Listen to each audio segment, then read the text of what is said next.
اعوذ باللہ من الشیطان الرجیم بسم اللہ الرحمن الرحیم۔ شہد انسان کے لیے قدرت کی عطا کردہ بیش بہا نعمت ہے جس کا نعم البدل کوئی نہیں۔ خالق کائنات نے انسان کو جتنی غذائی نعمتیں بخشی ہیں ان سب میں شہد کو ممتاز درجہ حاصل ہے۔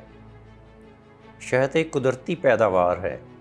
اس کا رنگ، ذائقہ اور خوشبو مختلف پھولوں جیسی ہوتی ہے جن کی مدد سے شہد بنتا ہے۔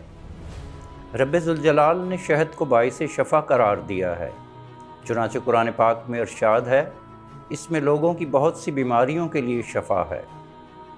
محسن انسانیت جناب نبی کریم صلی اللہ علیہ وآلہ وسلم کے فرمودات میں بھی شہد کے اندر کم از کم 70 بیماریوں کی شفا کا ذکر کیا گیا ہے۔ جدید طب نے بھی شہد کو تمام امراض کے لیے اکسیر اور معجزاتی دوا کے طور پر تسلیم کیا ہے۔ شہد پر کی گئی تحقیق سے یہ بات سامنے آئی ہے کہ شہد وٹامنز اور معدنیات کا خزانہ ہے۔ اس میں glucose, magnesium, potassium, calcium, sodium, chlorine, sulphur, iron اور فاسفورس پائی جاتی ہے۔ اس کے علاوہ شہد میں vitamin B1، B2، B6، B5 اور B3 کے علاوہ کاپر، آیوڈین اور زنک بھی پایا جاتا ہے۔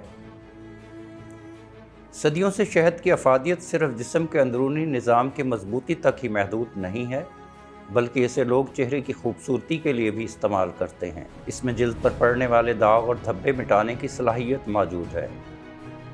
یہ کیل مہاسے اور جھریوں کا خاتمہ کرتا ہے۔ یہ خون کی گردش کو معمول پر لاتا ہے اور دل کو توانائی اور طاقت فراہم کرتا ہے۔ یہ جلد کی قدرتی نمی، چمک دمک اور لچک کو برقرار رکھتا ہے۔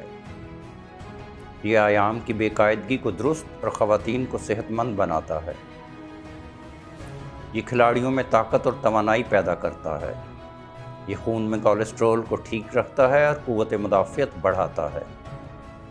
حاملہ خواتین میں توانائی اور تندرستی کو برقرار رکھتا ہے۔ اگر آپ اپنے بڑھتے ہوئے وزن سے پریشان ہیں تو طبی ماہرین کا مشورہ ہے کہ اپنی غذا سے چینی کو نکال کر شہد کو خوراک کا حصہ بنا لیں۔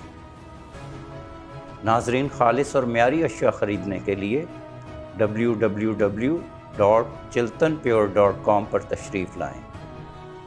ناظرین، یہ ویڈیو عام معلومات کے لیے ہے، اس حوالے سے اپنے ڈاکٹر سے بھی ضرور مشورہ لیں۔